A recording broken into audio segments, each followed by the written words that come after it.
Thank you for tuning in to this episode of the Modern Cannabists. In this episode tonight, we're going to talk about the future of vape technology. Is it going to be carts that are killing everybody? Is it going to be dry herbs? What the fuck is going on? For real, people are dying because of vapes. Is it all media hype? No, it's not. We're going to talk about it, but the fear is a little bit mongered and media sensationalized. Would you agree? Jerry and Austin tonight are here to talk about vape carts, dry herb vapes. Jerry, what are your thoughts? Hey, thanks, Troy. Appreciate that. It really sucks, man. I mean, it's our favorite hobby, and people are getting hurt right now by it. And man, that drives me nuts. I know that I've been vaping for about a dozen years, and I'd say every 2 or 3 years something happens in the e-cig world, usually with batteries. And people talk about vaping, and it all gets lumped up into the same ball of wax because they don't understand the differences. And we deal with that. This is the first time it's come around where people are, I mean, this is from the vapor.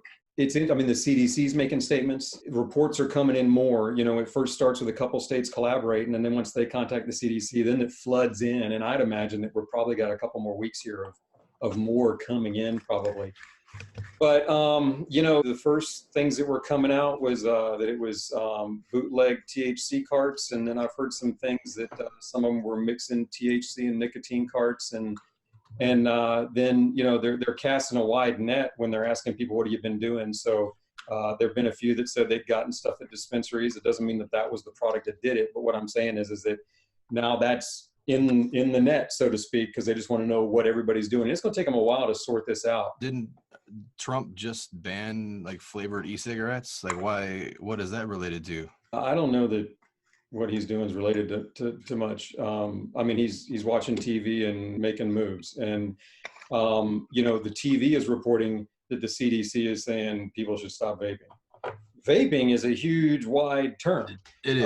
I went back and read the CDC documents, and they said we suggest people stop using e-cigarettes and the THC carts that go on them. So in the CDC's mind, e-cigarette is anything that's a cart that hooks up to a battery is what they're thinking is an e-cigarette. And so I'm not sure where it's going to lead, but what I hope comes out of it is what we've never really had, which is some real studies done on what vaporizing does to our bodies. And we haven't been able to do that because of the classification.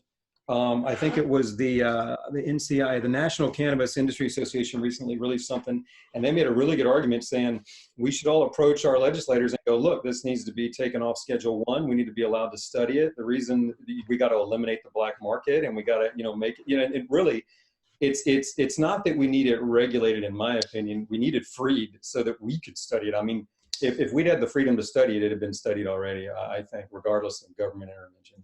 You brought up some really interesting terms in there, especially in regards of black market, because the states are not all in the same legal restrictions. There are states that are recreational and medicinal where you can buy licensed and tested cartridges, vape cartridges, but then there are people in other states like Austin who are, you know, people are buying black market cartridges. They're getting them via the mail or getting them from the plug down the street. Austin, have you ever vaped any type of cartridge? Do you see cartridges around in your state? So I'm kind of like a recluse. I don't really go anywhere anymore because I'm always working. But there was a gentleman that I was doing some stuff with this winter. He got some carts, and he would go up to Michigan or wherever to get them. But they looked sketchy, dude. The packaging, like, it looked like the people who packaged them tried too hard. So think of like a distorted image of a cartoon character, okay, named Fruity fucking Pebbles, whatever the case may be, right? And, you know, there was another one. They literally both looked the same. I've tried them, and they all tasted the same. And I kind of tend to stay away from those just because I don't know what's in them. I don't know what's in those things. And obviously there's something going on, and I'm glad we're here to touch on this because I'm still not informed all the way. So I'm curious to know what you guys know, so, you know, I can educate myself. But I do know that it is crazy how this thing is being blown up. I saw a meme that I just had to pull up on the computer real quick. That's irritates me a little bit. You know, they have they have a picture where it says, opioid crisis, there's 70,000 deaths per year. With this, just smoking cigarettes in general, there's 480,000 deaths per year. Nobody's really, there's some people talking about the opioid crisis. Not many people talk about cigarette deaths, right? We know about it, but it's kind of like in the background. And now like 6 people die from flavored nicotine or whatever's happening. And like, it makes me think and question, like, where's our attention going to, and why is it going to this? Is this something from the big tobacco companies to try to scare people away from doing these jewel pods or the regular nicotine vape things that you can get at the vape store? I'm kind of stoked you're thinking that way, man. Because we need to not just accept the narrative. And Right. one of the things I'll be looking at is who gains from all this. I'll be watching at the back end to kind of see, okay, who got more market share? Who got more control of the extract market? Somewhere along the line, somebody's going to benefit. Now, I'm not saying they did anything about it, but that somebody's going to advantage from this. Now, in your situation, I would do what the CDC says. I wouldn't vape anything that you're finding on the street over there. And that's exactly what they're talking about. Right. I vaped those things myself before. And so clearly that's not the problem. Those carts were fine a few months ago for years. So somebody's put something in this stuff. Something's added something for this to happen. I'm more interested in, okay, can we out of this get some studies that help us see, does this do anything to us? And I don't know that it's been around long enough to do long-term stuff. But I think that there's some things that people can do to kind of best practices and to kind of, as they're questioning what should I be doing, or do I have to quit vaping altogether? I know people are putting their vapes on the shelves, whether they're dryer vapes or pre-filled carts, because the media is calling it all vaping. They're not doing much of a job with that. And what I recommend people do is, number one, know what you're vaping. You get it from a reputable source, preferably one that's got some testing that you can look at, that can report on pesticides and what's going on there. If you've got that kind of access, then you're probably going to be fine with what you get. I just think people should listen to their bodies, listen to their conscience, and know what they're vaping. And I think if we all do that, we can kind of navigate this until the pros figure out what chemicals are in these things. This is not natural stuff. And I just want to make it clear, we're not experts in any kind of health profession at all. We're just, 3 guys who like to vaporize, and we have opinions to share, and that's it. We just want you to know we're not giving you any advice as health experts here. Know what you're vaping is kind of a pivotal statement right there. Know what you're vaping. And with the cartridges, here's the thing, man. In California, where I have the luxury of walking into more dispensaries than there are Starbucks and choosing multiple strains, varieties, I have Walgreens style of cannabis selection here. Even the cartridges that I'm getting can be complete crap. Because the market is regulated in a way where there are plenty of oil providers who aren't really doing their own oil. They're just getting oil from different places every single time.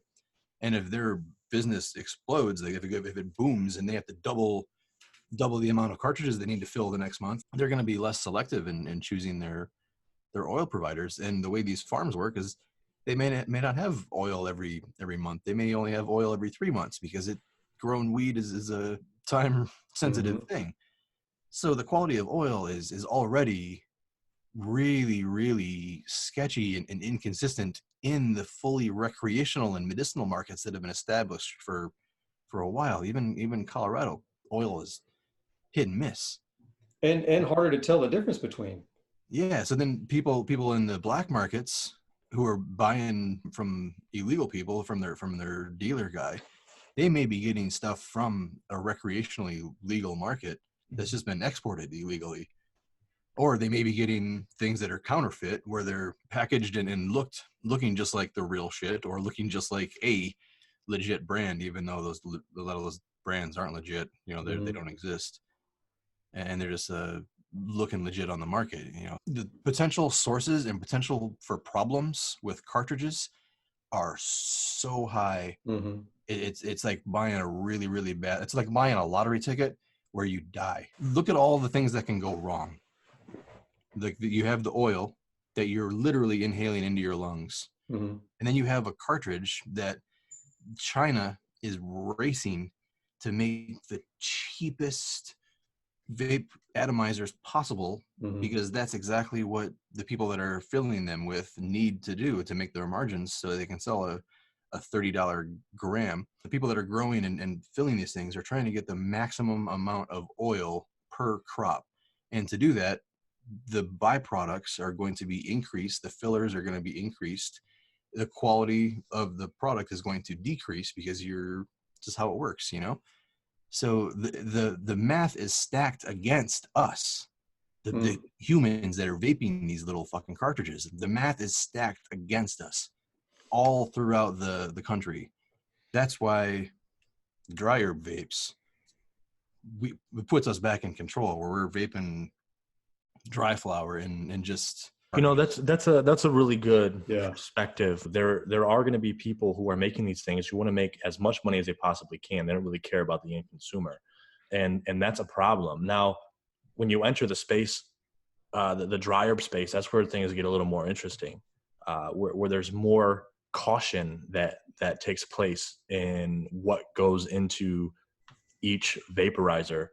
And, you know, for instance, the Dynavap M, you can get a 2018 for $50, use very little amount of material. You're going to get a $30 gram cartridge, a $20 battery. You're $50 right there. Do you want to play the lottery and just for convenience? even with the convenience of a cartridge, in reality, like when you get even if you get like a really good cartridge, like if I spend, it hurts me to say that I've spent $70 on a 1 gram cartridge, but I'll say that I've spent $70 That's a on. good deal in my town. But here's the thing: even if you get a good cartridge, it's not really the same quality of hit from start to end. It may be good enough to the point where we're like, oh yeah, the end was still kind of good, but it's not. And the hit and the high, it's never as complete and long lasting as a quality product. Even if you take it and refill a cart, and if you're going to do carts, if you need to do cartridges, I highly recommend refilling them yourself, buying high quality refillables, and then buying high quality things to put in them. That way, you Agreed. know exactly, you got good oil or good distillate. You maybe use rosin or live resin and terpenes or whatever you need to do to make a cartridge work without relying on black market cartridges, because those things, that's where you're gonna fucking die. I'm gonna tell you what, that hit I just got off this sticky brick, you ain't gonna get off no mother fluffing cart, man. Fluffing. He's Mother fluffing fluffing. now. I love it. Yeah, I like that perspective, Troy. And you're never going to get inside one of these carts either, dude. I took one of the best ones on the market and tried to get into it, and it was impossible. As far as getting down to the heater, you know. And I love a vape that I know what's going on in. You know, I mean, I love, you know, I get to pimp my little herborizer again. I can take that thing all the way apart down to this, you know, the ceramic and the titanium and see what's going on. And I can look in there and see the wires, and it's all glass. And you know, and then it really just comes down to what do I put in it? You know, not worried about, geez, was the thing made in a bad way? So I don't know that the majority of the cartridges out there are terrible and toxic, because I think if the majority, we probably have more than 6 deaths and more serious problems. But who knows? We really don't have any real data. You know, we don't know how many people are buying black market cartridges. So let me ask you this question: why don't you think dry herb vapes are more popular now than they were than these cartridges? Why don't you think more people know about this space? I think it's a matter of convenience. People think of pot as like, take a hit, get a high, take another hit, get another high. Whereas dry herb vapes are a little bit more, take a couple hits, get higher. To get the real experience of vaping dry herb, you need to sit down and vape a bowl. You need to sit down and vape the whole thing. You can't just like take one hit and put it down.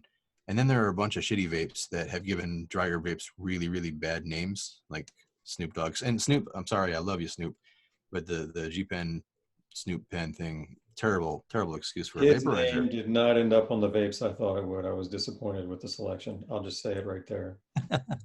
That's not what You know I what? predicted. There are people that still love that thing. The convenience is just hard to beat, and that's always going to be there. It's convenient, it's strong, it's easy to share, all the things you want in that stuff. E-cigs, they're more popular, and that's kind of what people think of when they think of vaping. When they run into somebody that's usually got an e-cig now and it's got marijuana, they go, "Oh, that's vaping too." And Troy's run into people that have never even heard of dry herb vaporizers before. I tend to get also a little disappointed.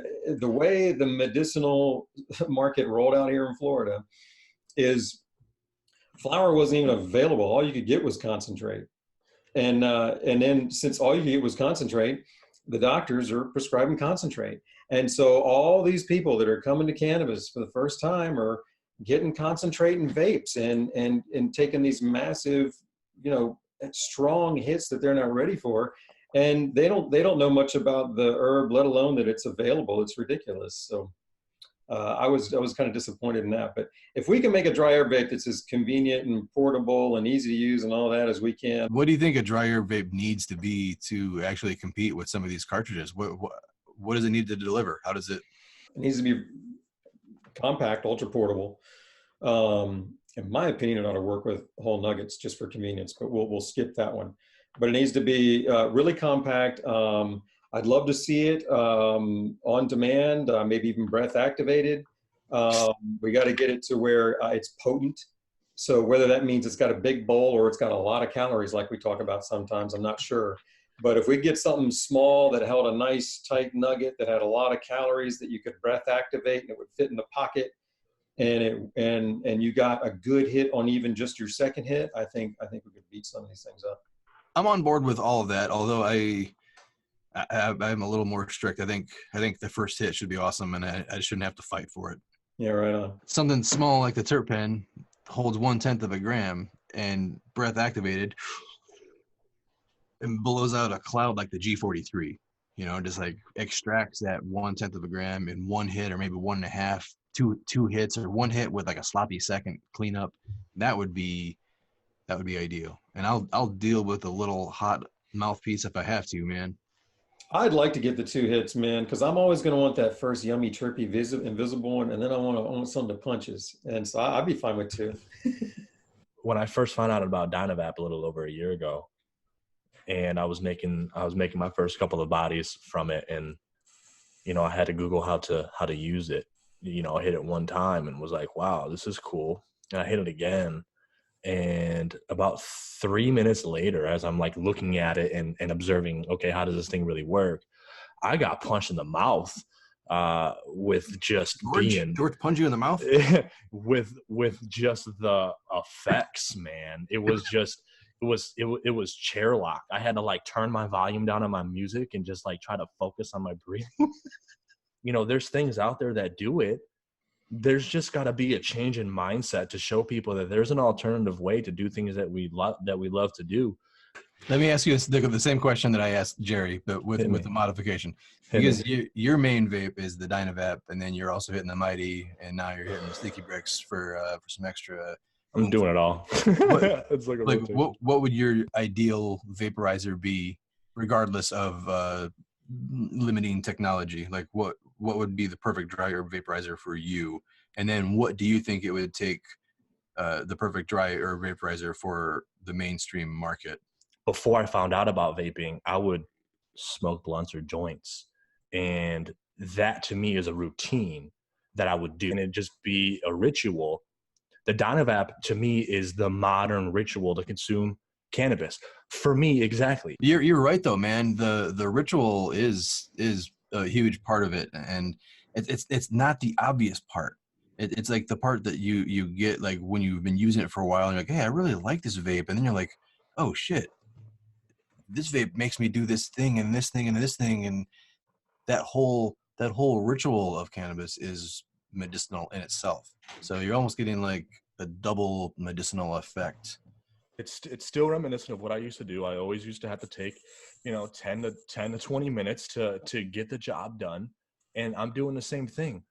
It's on my bucket list, man, to create for myself a vaping ritual. It's got to be something that draws me into commune with the herb first through smell and touch and then to really be gentle with it in the vaporizing, to appreciate the inhalation. I want to create a ritual that creates a focus and an appreciation that communes with the herb in a way that I haven't done yet.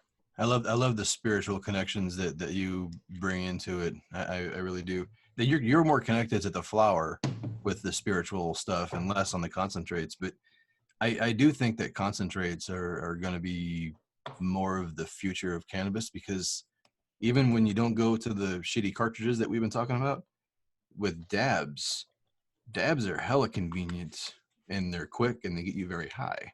I'm not sure. I mean, I concentrates aren't going anywhere. They got a bright future, and so do dabs, and all the stuff that we're vaping now is going to be around for a while. It's not going anywhere, and it's got a great future. And I don't know that that's what concentrates are going to look like later. I mean, what I like about flower is that's where it starts, so it's always going to be here. I don't know if there'll be wax in the future. I think in the future they'll come up with something better that's concentrated. I mean, they're going to come up with extractions that they'll just get just the molecules that they want. Forget all this other sticky stuff, or I don't know, but you know. The flower is always going to be there, and I'll be right there with it, man. I'll be here with you, Troy. Hey, I'll be right here, man. You know, that's a good point. And when you were saying that you wanted to have a device that is small and, you know, you hit it once or twice and that's it, you get the effects you're looking for. I think the way that we're going to be able to do that in a futuristic device is dabs, concentrates. I certainly think that it'll get pushed to that level. And I think that we'll see a lot of interesting things from that level of pushing it. But I don't think those levels of pushing it will be as accepted into the consumer consumption. The market is so fragmented that only certain states have access to certain types of stuff. Like I can get THC isolates and shit like that, but a lot of people can't. You know, so once those things further start to happen, who's going to have access to it and who won't? That is going to be a big factor in who gets to play with it. I think what'll happen is people will learn from it. Like we'll learn more about like, oh, when we isolate the Delta 9 THC or whatever and dab that, I get this extreme effect of this versus if I take a straight isolated dab of this other cannabinoid, I get this weird, you know, euphoria and I shit my pants. You know, well, there's a lot to learn from those isolations, but I don't think it'll be replacing my terp pen in the next 10 years. I hope not, man. I want the whole damn plant. I don't want just a little piece of it. I love vaping whole nuggets, you know, and that again is another way to kind of, you know, my ritual will involve that. You're a nugget vapor. But even with the extracts, I mean, when I vape extracts, typically I'm going kind of low temp and going real easy and just kind of, I'm trying to, what I like about it is it's a little more flavorful than a lot of my herb, but I can dial it down to where the hit isn't any harder than my herb hits. And a lot of people think that dabs like some people won't do dabs because they're scared of them. And I go, I love these soft, gentle dabs that I do. They're fantastic. So, I mean, there's all kinds of ways to go at it. And yep. That's what I love about vaping, man. It never is one style fits all, you know? Exactly, man. There's so many different ways to go. And like Austin was saying, he's never had an official dab because he's accepted my official terms of a dab, you know, where right on. A real dab is a real dab, not just vaping concentrates in a device that's made to vape concentrates. Damn, did you just draw the line way up at like torch dabs only right there? You didn't say that, but did you just say that? I kind of did. Yeah. I don't consider the Puffco Peak or the Candy Pens Aura. Those aren't dabbing? You know, they are. Like, I'm not disagreeing. I'm just surprised. I haven't given it a thought. I was like, wow, that's an interesting place to draw it. Let's put it in context. Please, knock me out, brother. If we're out somewhere in Vegas, Jerry, and we're at a party that doesn't have good enough weed for us, and my Puffco Peak is in my pocket, I pull it out, and you and we're dabbing. We've done that. Here, and I enjoyed it. We did. Here at my desk, I want a dab. The Puffco Peak is not a dab. Because you have the torchy stuff. Because I have something that can give me so much more flavor and impact. Flavor and impact is what you're saying, man. Yeah, I get so much more out of the dab with like the Rio or my torch and banger. And I'm not taking it hot. I'm not doing these hot ass dabs that people do on Facebook.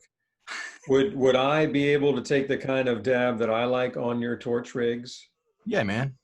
Yeah, Then I definitely want to do that. Would the Rio do it? totally. Okay, then I'm stoked. So for people that don't know, where can we find these vaporizers? Where can we send people to learn more about these vaporizers, and where can they buy them?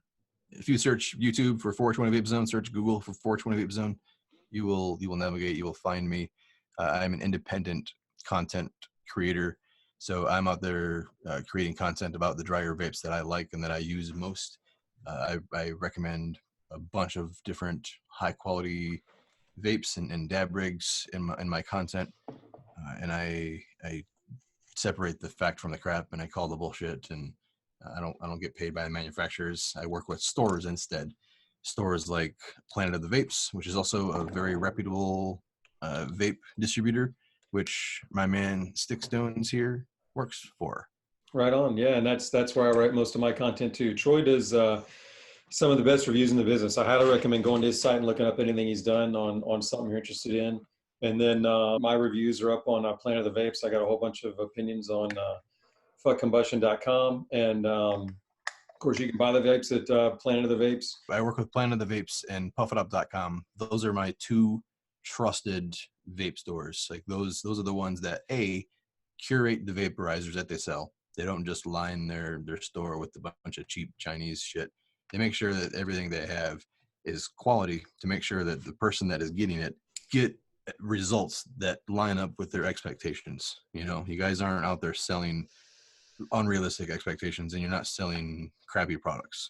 It's impressive how those two companies do things. I mean, you know, you got Jerry who runs and tests these vaporizers and checks them out for, air path and all the stuff that's going on in there, just like Randy and Zach do over at Puff It Up. And you know, you guys are phenomenal at what you guys do, and you guys add a lot of value to the space. And if anybody is listening, I would definitely give my opinion and say that, you know, Planet of the Vapes or Puff It Up are two of the best places. Yeah, thanks for the props, man. I appreciate it. And we work hard to get that going and try to provide content so you can pick the right vape for you. And I agree, man. I've been recommending Randy even long before I was working with Planet of the Vapes, man. Those, if I'm in the U.S., I'm buying a vape from one of those two guys. You can't go wrong. You buy from one of them, you'll be fine. And I love that you guys work so closely together. Like when there's new vapes coming out, you guys are talking about it. Like, hey man, like how do you feel about this? And we're all kind of talking and networking together. I fucking love that. That feels so good. It's a great community. Man, we complement really well too. Like, I mean, Randy will report on his like his teardowns and stuff. And I love that he has the balls to do that. Dude, it's awesome. And it looks great. He does a great job of communicating what's going on. And I told him, man, I look at those things all the time when I'm writing stuff and I need to, what's inside that damn thing again? I go pull up his teardowns, man. And I probably got, most of his views are probably from me, man. But no, too, he kills that. And then what I really love is, yeah, you're right. When there's something going on, we test them in different ways. So if there's something to check out, when he and I look at them together, we get a pretty good whole picture. And the guy's smart as shit too, man. So really, dude. So yeah, right on. And I think also, if you guys are in like UK, check out Vape Wellness. They're also a really trusted company. And then Sneaky Pete and Great White Northern Sneaky Collective, Pete. I believe. Love Sneaky Pete everywhere, man. You can get him in the US too, man. Sorry, I'm running over you, but I forgot to say him, man. No, you're good. I love Pete. I love Pete. Yeah, no, that's why. I had to we're bring all him talking up. to each other. Sneaky Pete. That's right, man. Yeah, Pete's the man. Are you guys ready to? Are you guys faded enough to roll into the episode of Faded, which is our secondary YouTube video series that you'll find? We will be doing live episodes of Faded where you guys can check us out on YouTube and actually stream with us and vape with us and ask questions. So, all right, we're going to swing into an episode of Faded, which is where we get super faded. And these crazy episodes are only available where, Jer Bear? You can check them out on our website, moderncannabis.com, moderncannabists.com, and also on our YouTube channel. Also, make sure you guys don't forget, we did just release some shirts. You can find them on Amazon. Search Modern Cannabis for us. Also, you can listen to our podcasts on what platforms, Troy? What platforms do we got all now? We're still waiting on iTunes, but by the time this one is out, it should be, because iTunes isn't that damn slow. But we're on Spotify, we're on Blueberry, we're on a bunch of them. We're on Google Play. So just search Modern Cannabis and you'll be able to find our content. Make sure you subscribe to our YouTube channel. Okay. And share this to somebody who you think needs to learn more about this space, who maybe you're concerned that they're using these cartridges and you just want to give them some more knowledge. Nice. Thanks for listening.